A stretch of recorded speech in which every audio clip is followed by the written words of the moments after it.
Masechet Eruvin, Daf Tzadik Vav.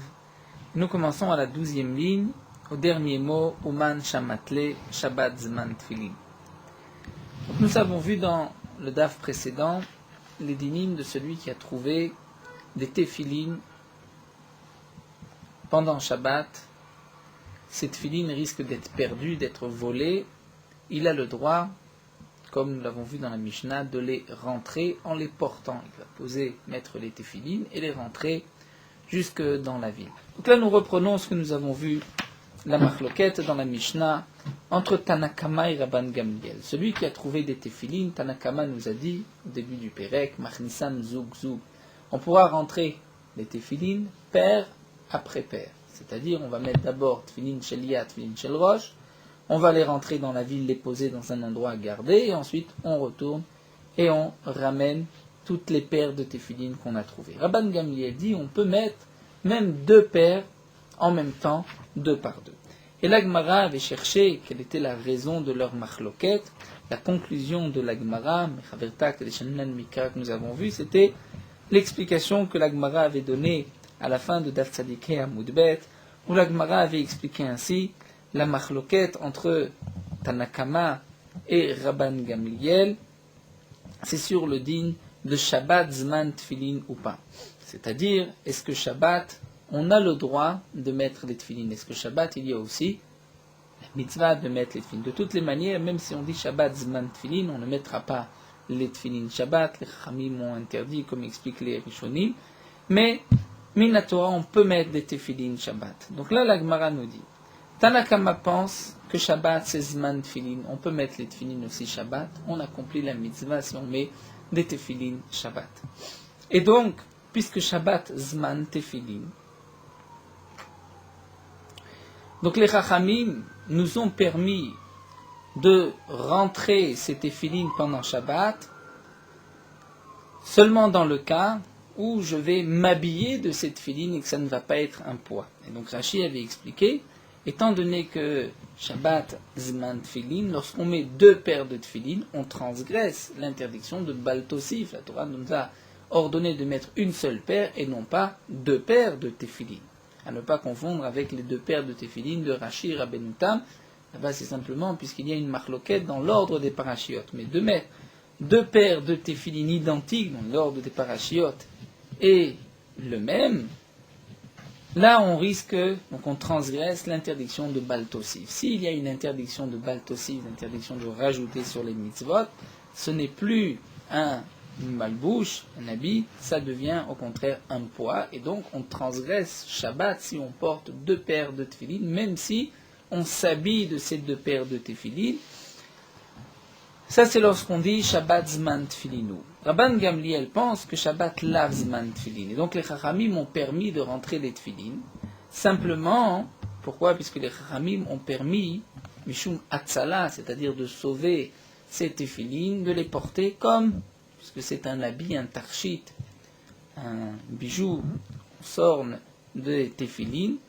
Donc tant que c'est appelé tarchit, on pourra mettre les téfilines et les rentrer. Donc puisque là, Shabbat ce n'est pas le moment des téfilines, il n'y a donc pas non plus de Bal Tosif. S'il n'y a pas de Bal Tosif, ça devient comme un habit habituel, un malbouche, et à ce moment-là, donc d'après Rabban Gamliel, on peut même mettre deux paires puisque on ne transgresse pas Shabbat. Donc là, la Gemara reprend et nous dit, nous avons vu Tanakama et Rabban Gamliel. Donc Tanakama pense que Shabbat Zman Tfilin, Rabban Gamliel pense que ce n'est pas Zman Tfilin. Alors demande la Gemara, Uman Shamatle Shabbat Zman Tfilin. Et qui est l'auteur, c'est-à-dire qui avons-nous entendu que lui aussi pense Shabbat Zman Tfilin, qui serait donc l'auteur de notre Mishnah? C'est Rabbi Akiva. D'Etania, nous avons une braïta. Dans la paracha des Tefilin, une des parachiotes que on introduit dans le boîtier des Tfilin, c'est la paracha Kadesh Likol Bechor. À la fin de cette paracha, c'est marqué Veshamarta et Tachoka Azot les Moada, et tu garderas cette loi, les Moada en son temps, Miyami, Miyamima. On va traduire de jour en jour.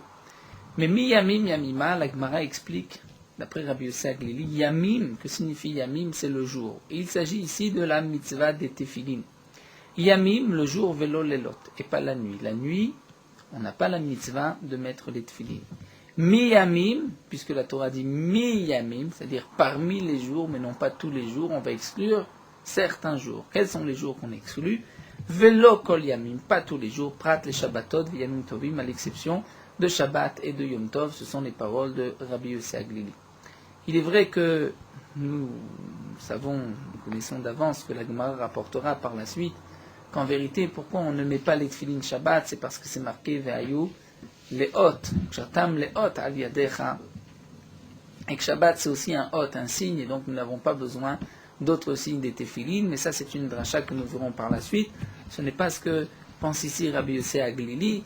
Donc Rabbi Yossé Aglili dit Shabbat a été exclu des tefillin puisque c'est marqué mi-yamim, et donc mi-yamim, une partie des jours et pas tous les jours, prat les shabbatot, yamim tovim, on exclut Shabbat et Yom Tov, dit Rabbi Yossé Aglili. Ce sont les paroles de Rabbi Yossé Aglili. Alors que Rabbi Akiva Omer, lo nemacho kazo, el alinyan pesach bilvad. Rabbi Akiva dit ce pasuk, veshamarta et achuka, ce n'est pas un pasuk qui concerne les tefillin, mais un pasuk qui concerne le korban pesach, puisque dans la même paracha, on nous parle aussi du korban pesach.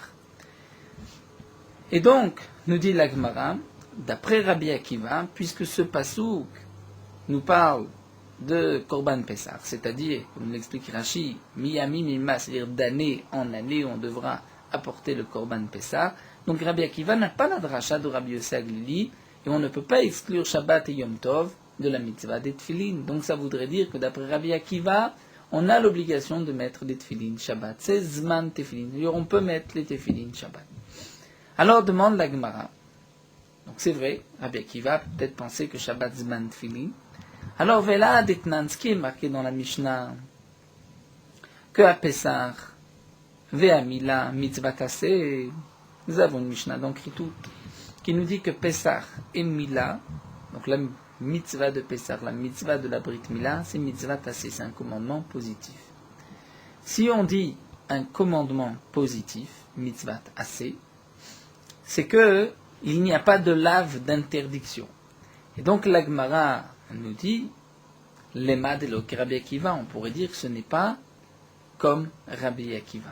C'est-à-dire, lorsqu'on dit Pesach et Mila, c'est-à-dire la Torah nous a ordonné de faire un Korban Pesach, la Torah nous a ordonné de pratiquer la Brit Mila. D'après Rabbi Akiva, ce n'est pas seulement un mitzvah assez un commandement positif, c'est aussi un commandement négatif. Pourquoi?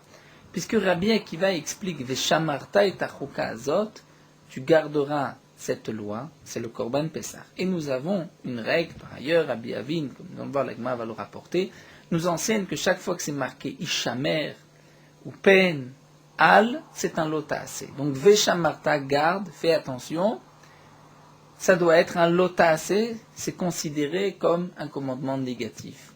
Donc si vraiment Rabbi Akiva pense que Veshamarta est Arukazotse concernant le Korban Pessah. Donc la Mishnah qui nous dit que le Korban Pessah c'est seulement un commandement positif ne va pas comme Rabbi Akiva, parce que c'est Rabbi Akiva qui va nous moquer la Pessah, puisque lui explique Veshamarta dans la mitzvah de Korban Pessah. Alors l'avnamika, il y a aussi un commandement négatif. Qui dit Rabbavina Marabila, et comme a dit Rabbavina Marabila, et dama Rabbavina Marabila, et kol makom shneimar Ishamer pen ve'al enaela belotaase. Chaque fois que c'est marqué Ishamer, garde-toi, ou peine, ou de peur, ve'al, et ne fais pas. Enoela belotaase.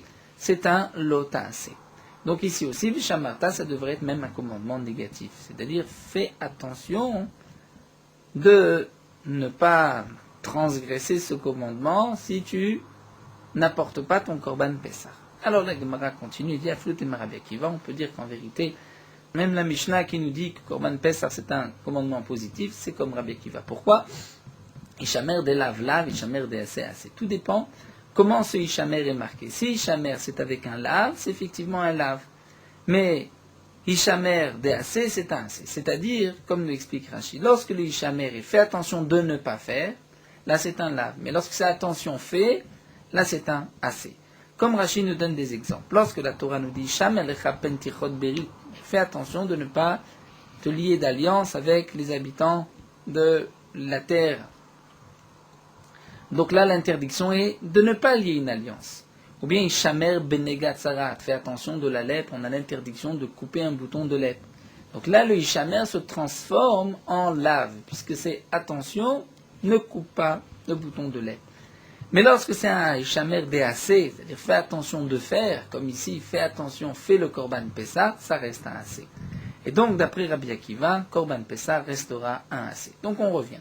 Qui est l'auteur de notre Mishnah? Qui est-ce qui pense que Shabbat, c'est Zman Tfilin, on peut mettre les Tfilin Shabbat? C'est Rabbi Akiva. Donc si c'est Rabbi Akiva, nous avons peut-être l'auteur de la Mishnah. Alors la Gemara continue, mais ça va, Rabbi Akiva Shabbat Zman Tfilin, ou est-ce que vraiment Rabbi Akiva pense que Shabbat on peut mettre les Tfilin, c'est le moment de mettre les Tefilin? De dire on peut mettre, ce n'est pas exact, puisque même si on dit que Shabbat lave Zman Tfilinu, si on met les Tfilin derrière Malbouche, il n'y a pas d'interdiction comme le dit Tosfot dans plusieurs endroits. Mais Shabbat Zman Tfilinu, c'est-à-dire on a aussi la mitzvah de Tfilin. Donc demande l'Agma, est-ce que Rabbi Akiva pense que Shabbat Zman Tfilin? Batania, pourtant nous avons une braïta. Rabbi Akiva Omer Yechol, Eniach Adam Tfilin Shabbatot V'Yamim Tovim. Est-ce qu'un homme doit mettre les Tefilin Shabbat et Yom Tov? Talmud Lomar, c'est marqué Vaya Lecha Leot Al Yadecha. Les Tefilin seront pour toi un signe sur ta main. Mishetzrichim Ot, c'est-à-dire lorsqu'on a besoin d'un Ot, d'un signe. Tzuelu Shen Gufan Ot. Alors que ces jours-là, c'est-à-dire on mettra les tefilin dans un jour qui a besoin de hôte, mais Shabbat et Moutovim où il y a un signe, on n'a pas besoin, on ne mettra pas les tefilin. C'est-à-dire, comme explique Rashi, les jours où Israël, le peuple d'Israël doit montrer un signe, c'est-à-dire, nous dit Rashi, un signe, reconnaître, montrer que les bénis Israël tiennent et pratiquent la Torah d'Akadosh Baruch Hu. Donc ça, c'est les jours de la semaine. Mais le jour de Shabbat, qui en soi est un hot, comme c'est marqué Oti Beni ou Benechem, Oti Leolam, donc là, nous n'avons pas besoin, on ne met pas les tefilin pendant Shabbat. Donc ça, c'est la braïta bien connue. Et donc, nous dit la Gemara, nous voyons donc que d'après Rabbi Akiva, Shabbat lav zman tefilinu. Alors la Gemara reprend. C'est vrai. Rabbi Akiva pense que Shabbat ce n'est pas Zman Tfilin, il ne l'a pas appris de Shamarta et Tachoka Azot, Miyami, Miyamima, comme Rabbi Yosef Gilili, mais de cet enseignement de Hot. Alors, qui est le Tana que Shabbat lave Zman Tfilin? Pardon, qui est le Tana que Shabbat Zman Tfilin? Et la Haï Tanahu, c'est ce Tana. Des Tanya, c'est marqué dans une braïta, Nior Balayla. Celui qui est réveillé la nuit. Rashi nous explique, il y a une interdiction de mettre les Tfilin la nuit. Une interdiction midérabanan. Même si on peut mettre les tefilin la nuit, laïla zman tefilin, d'ailleurs la halakha est poussée qu'on peut accomplir la mitzvah de tefilin la nuit, malgré tout les chachamim m'ont interdit. Pourquoi? De peur que la nuit il risque de dormir avec ses tefilin, et il ne pourra pas garder les expressions de son corps, shema yafiyar, il aura des vents, et c'est une interdiction lorsqu'on a les tefilin. Donc aniyor balayla, celui qui est réveillé la nuit. Ratza choletz, ratza maniach. S'il veut, il peut enlever les tefilin, mais s'il veut, il peut les mettre aussi. Pourquoi? Puisqu'il est réveillé, donc il ne risque pas de shema yafiyach, c'est-à-dire de ne pas se retenir. Divrei Rabbi Nathan, ce sont les paroles de Rabbi Nathan. Alors que Yonatan Akitouni Omer, en manbichin tefilin balayla, on ne mettra pas les tefilin la nuit, puisque ce n'est pas, on va dire, le moment des tefilin la nuit. Alors nous dit la Gemara, puisque d'après Tanakama Mid, là il a les Tanakama Zman Tfilin, donc Shabbat Nameh Zman Tfilin, donc je pourrais déduire d'après Tanakama, puisqu'on peut mettre les Tfilin la nuit.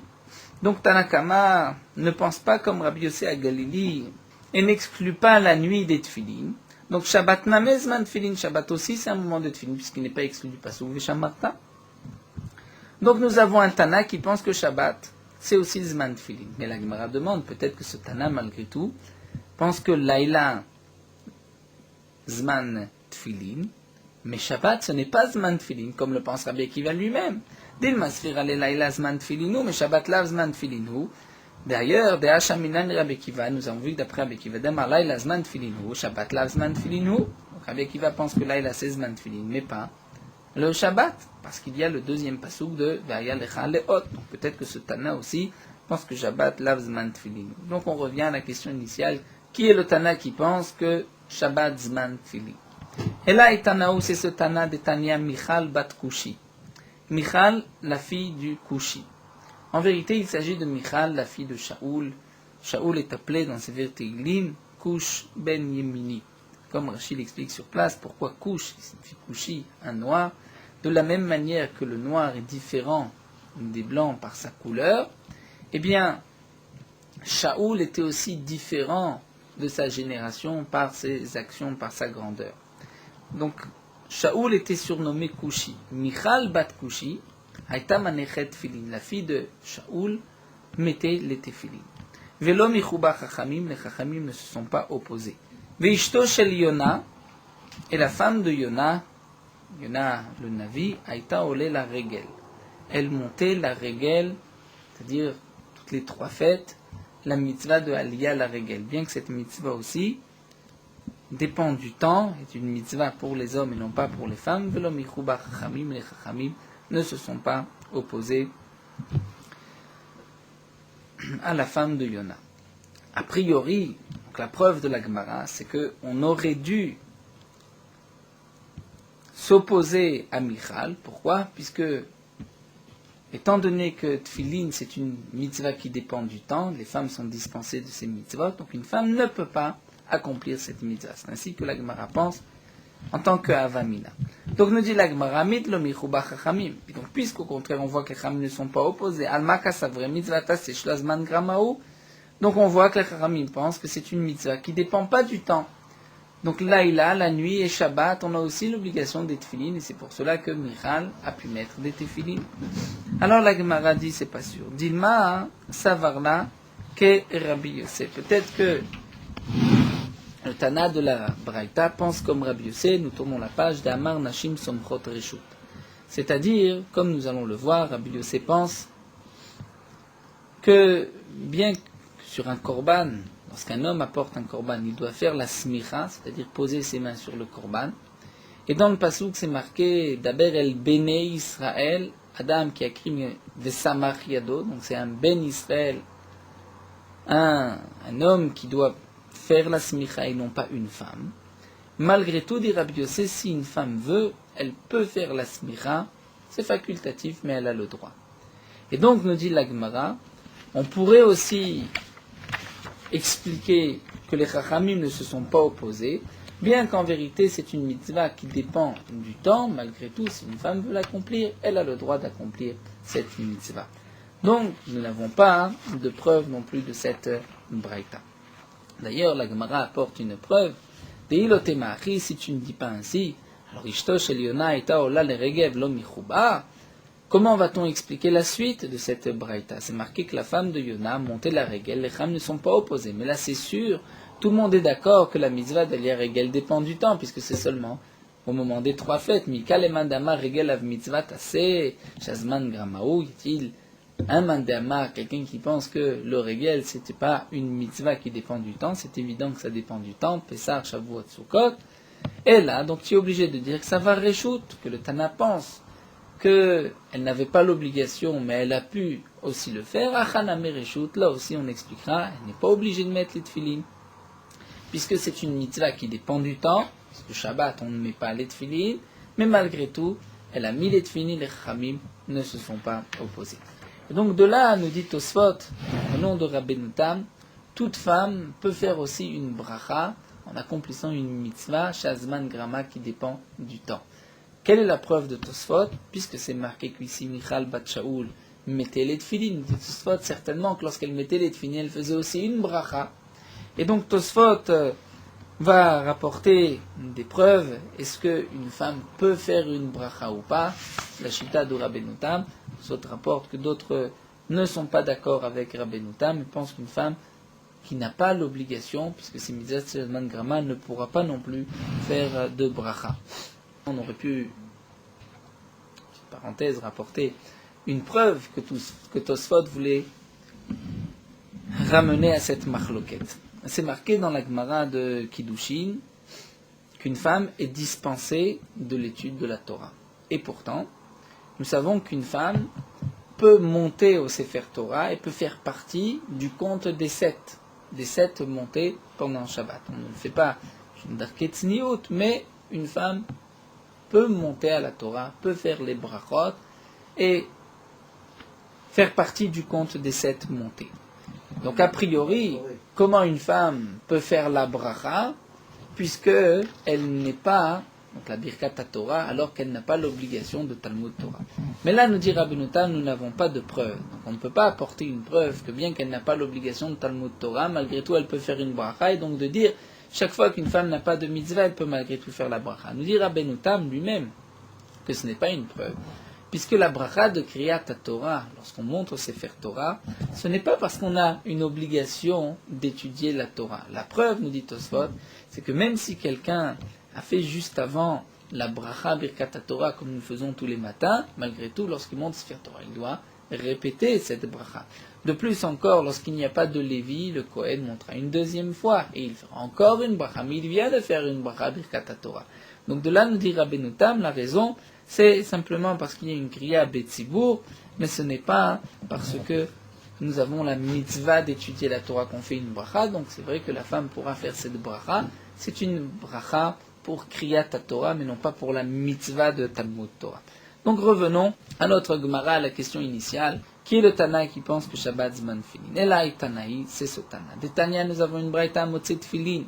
Celui qui trouve des Tfilin, Machnisam Zug Zug, il rentrera paire après paire les tefilin, et chadaïsh ve chadaïsha. Aussi bien l'homme que la femme, même la femme pourra porter les tefilin et les rentrer Shabbat pour ne pas les laisser à cet endroit où les tefilin risquent d'être perdus et abîmés. Echad chadashot ve chad yeshanot. Aussi bien une nouvelle paire qu'une vieille paire. Nous avons vu dans la Mishnah que c'était seulement pour les anciennes paires, mais la nouvelle paire, peut-être qu'en vérité ce n'est pas des parachutes de tefilin, c'est simplement un boîtier qui cache une kemiya. Mais là, Rabbi Meir lui pense que aussi bien Chadashot et Shanot, on considère que c'est des tefilin, et la femme et l'homme pourront rentrer paire après paire. Rabbi Yehuda observe Chadashot ou Matir Beishanot, donc Rabbi Yehuda rejoint notre Mishnah, c'est interdit pour une nouvelle paire, peut-être que ce n'est qu'un boîtier avec une kemiya à l'intérieur, ou Matir Beishanot m'y permet une vieille paire, où là on est sûr que c'est des tefilin. Donc là nous avons, nous dit la Gemara, une marloquette entre Rabbi Meir et Rabbi Yehuda sur Chadash et Yashanat, quand on oblige la Chadashot Beishanot, c'est une vieille paire ou une nouvelle paire. Aval Beisha, l'obligé. Mais qu'une femme a aussi la possibilité de ramener, de rentrer les tefilin, la même Rabbi Yehuda est d'accord avec Rabbi Meir. Et là, dans les mots de Rabbi Meir, c'est marqué Machnisam Zug Zug, une paire après une autre paire. Et non pas deux paires à la fois. Donc Shema Mina, on peut donc déduire de là, mitzvah taseh shelo azman gramaou, que les tefilin, ce n'est pas une mitzvah qui dépend du temps. Parce que si les tefilin, c'est une mitzvah qui dépend du temps, donc la femme ne peut pas porter ses tefilin, elle en est dispensée. Si elle les porte, c'est un poids, ce n'est pas un tarchi. Et donc si c'est un poids, elle ne pourra pas les rentrer, elle transgresse Shabbat. V'chol mitzvah tzman grama nashim chayvot. Donc l'agma dit au contraire, c'est que ce n'est pas une mitzvah qui dépend du temps. Puisque Shabbat, on a aussi l'obligation des tefilin. Et les femmes, donc, sont tenues à la mitzvah des tefilin. C'est pour cela qu'une femme pourra rentrer la paire de tefilin. Voici notre Tana. Dit la Gemara, c'est pas sûr. Vedilma, peut-être ça va que Rabbi Yossé Daman Hashim Somchot Reshut. Peut-être que Rabbi Yehuda pense comme Rabbi Yossé, que c'est vrai que la femme n'a pas l'obligation, mais elle peut, si elle veut, de la même manière qu'elle peut faire la smicha, peut poser les mains sur le korban, même si elle n'est pas obligée de le faire. Donc peut-être que là aussi, puisqu'une femme peut mettre les tefilin, ça ne s'appelle pas un poids, bien qu'elle n'en a pas l'obligation. La Gemara dit lo. Salkadatar de lo Rabbi Meir savalok Rabbi Yosef, lo Rabbi Yehuda savalok Rabbi Yosef. C'est-à-dire nous allons apporter une preuve que nous savons par ailleurs que ni Rabbi Meir pense comme Rabbi Yosef, et ni Rabbi Yehuda pense comme Rabbi Yosef. Donc en aucun cas une femme ne peut faire la smicha, même d'une manière facultative. Rabbi Meir n'est pas d'accord avec Rabbi Yossi sur ce point-là et ni Rabbi Yehuda. Et donc, puisqu'ici il s'agit de Rabbi Meir et Rabbi Yehuda, on ne peut pas expliquer grâce à l'enseignement de Rabbi Yossi. Comment ça, nous dit la Gemara, alors Rabbi Meir, ça va que Rabbi Yossi d'Etnan, c'est marqué Me'agvim Tatinokot Minit Koa. En Rosh Hashanah, on n'empêche pas les enfants de sonner, puisqu'il y a une mitzvah de chinour, on peut les laisser, même après la mitzvah, après avoir rempli la mitzvah, sonner pendant Yom Tov. Hanashim Me'agvim, mais les femmes, on les empêche de sonner. Nous dit Rashi, bien qu'il n'y a pas de Chilul Yom Tov, il n'y a pas d'interdiction de sonner dans un chauffard Yom Tov, malgré tout, c'est appelé, dit Tosfot, Chochma Vena Melacha, c'est une sagesse de sonner, mais ce n'est pas une Melacha, mais c'est niro kemosifot, c'est niré comme si elle rajoute. Donc les femmes, on leur empêchera de sonner le chauffard. Vestam Matnitim, une simple Mishnah lorsque l'auteur n'est pas mentionné. C'est Rabbi Meir. Donc on voit qu'ici, Rabbi Meir empêche les femmes de sonner le chauffard.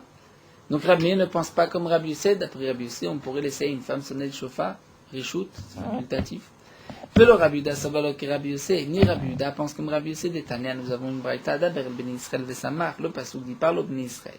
Et quelques mots plus loin, c'est marqué Vesamar, que les Ben Israël devront poser leurs mains sur le korban. Il posera sa main, le roche korbano. Ben Israël, son premier note Israël, son propre. C'est seulement un Ben Israël, un homme qui pose ses mains sur le korban, qui fait la smicha, ben benot Israël, son propre. Rabbi Yosef et Rabbi Shimon omrim, nashim son propre reshut. Rabbi Shimon disent, les femmes peuvent faire la smicha reshut. Et qui est Tanakama de cette braïta? Stam Sifra, en général, Sifra de Torah de Kohanim, c'est qui? C'est Rabbi Yehuda. Donc nous avons une braïta où Rabbi Yehuda pense qu'on ne pourra pas laisser une femme faire la smicha. Puisque ni Rabbi Meir ni Rabbi Yehuda pensent comme Rabbi Yossé, donc dans la braïta où nous avons vu qu'aussi bien d'après Rabbi Meir et Rabbi Yehuda que la femme peut porter les tefillin et les rentrer, donc nous avons de là une preuve que Laïla, donc Shabbat, Zman Tefillin, on pourra mettre les tefillin, donc ce n'est pas une mitzvah qui dépend du temps, puisqu'on est tenu le jour, la nuit et même Shabbat de mettre les tefillin, et donc c'est pour cela qu'une femme a aussi la mitzvah de tefillin, d'après Rabbi Meir et Rabbi Yehuda, et pourra rentrer les tefillin dans la ville. Là nous avons terminé l'instant avec cette soubia de Shabbat, Zman Tefillin ou pas, et la Gemara continue à Amar Rabbi Azar. Amotzi trelet bashuk. Si quelqu'un trouve du trelet, c'est-à-dire de la laine qui a été teinte en bleu, l'azur, le trelet, fait avec le chilazon, que généralement on utilisait pour les tzitziyot, comme c'est marqué dans le pasouk. Natenu al tzitzit akanaf petil techelet, un fil de techelet. Si quelqu'un trouve du trelet bashuk dans la rue, dans le marché, tout dépend. Les shonot, s'il a trouvé les shonot, c'est-à-dire, nous dit Rashi, de la laine qui a été peignée et qui a été teinte, psoulot. On ne pourra pas utiliser ces fils pour les tzitzit. Pourquoi? Peut-être que la tzviya, nous dit Rashi, peut-être qu'ils n'ont pas été teints, les shem tzitzit, pour les tzitzit. Et on doit teindre les tzitzit en bleu avec une kavana lishma pour les tzitzit. Routine, mais si on a trouvé des fils, ksherin, là c'est kasher. Pourquoi? Puisque les fils ont certainement été faits pour la mitzvah de tzitzit. Demande l'agma maïshena les shonot, quelle différence lorsqu'on trouve des languettes, c'est-à-dire des morceaux de laine? D'amrinan, parce qu'on va dire, adata diglimet savino. Il ne les a pas teints en bleu pour des tzitzit, mais pour faire un habit. Alors c'est ainsi, demande l'agma routine, namen ima adata diglimet avinu. Peut-être qu'aussi, lorsqu'il a fait des fils, c'est aussi adata deglimé, c'est-à-dire pour faire un habit, et non pas pour faire des tzitzit. La Gemara dit, on a trouvé des fils, mais chez Zourim, c'est-à-dire que les fils ont été doublés. C'est pas seulement un fil, mais c'est plusieurs fils qui forment un gros fil. Et ça, ce n'est que pour les tzitzit. La Gemara, mais chez Zourim namen, il m'a adata di shifta deglima ifinu. Peut-être qu'il les a doublés pour les mettre sur le bord de l'habit, comme c'était l'habitude à l'époque, nous dit Rashi, on mettait quelques fils épais à la fin de l'habit. La Gemara répond, moufsakim. C'est lorsqu'on a trouvé des fils, moufsakim, coupés en petits morceaux. Donc là, c'est sûr que des kuléa et vadaï lotarachin. C'est sûr que ces fils ne sont pas destinés pour mettre comme frange à un habit, puisque personne ne se fatigue à les attacher et les mettre comme frange à l'habit. Mais ils sont utilisés comme tzitzit. Donc si on les trouve, on pourra dire que ça a été fait les shem tzitzit. Donc de cette memra de Rabbi Lazar, il en ressort le point suivant. Lorsqu'il y a une fatigue de rattacher plusieurs choses, un homme ne le fait pas. Donc certainement, ça n'a pas été vu comme frange pour un talit, mais plutôt comme tzitzit. Alors demande Rava, Marava, Vechi Adam, Torach, la Sot Kimea, Kimin Tfilin. Pourtant, dans notre Mishnah, nous avons vu que lorsqu'on trouve des tfilin chadashot, une nouvelle paire, On ne sait pas si cette paire était vraiment des tefilines, si elle avait été utilisée comme tefilin, il n'y a pas le nœud, nous avait dit Rashi. On craint que peut-être c'est simplement un boîtier qui protège, qui cache une kmiya. Pourtant, demande la Gemara, est-ce que quelqu'un va se fatiguer à faire une kmiya et poser dans un boîtier de tefilin, faire un boîtier de tefilin? C'est pas simple. Detnan et la Mishnah nous a dit, donc on voit que c'est une nouvelle paire, même si ça ressemble à des tefilin, on craint que peut-être c'est pas des tefilin. Donc tu vois qu'on peut se fatiguer même à prendre un beau boîtier de tefilin, à faire un boîtier de tefilin, non pas comme tefilin, mais comme protège de sa kmiya. Hamar Rabzera le Ahava Beri, Rabzera a dit à Ahava son fils, Pok Taneleu, va lui enseigner à Rava qui a posé cette question, que nous avons une braïta comme Rabbi Lezer qui dit à Motzi Trelet Bachouk, si quelqu'un trouve du Trelet au marché, Leshonot Psulim, Chutin Mufsakim, Ksherim. Si c'est des languettes, c'est pas soul, puisque c'est peut-être destiné à un habit, mais Chutin Mufsakim qui ont été coupés, c'est cachère. Pourquoi? Les fiches un Adam Toréar, parce qu'un homme ne se fatigue pas à faire des petits villes Trelet pour les couper pour les franges, donc il ne va pas ensuite les rattacher. Donc tu vois que nous avons une braïta qui est conforme aux paroles de Rabbi Lazar. La question de Rava tombe.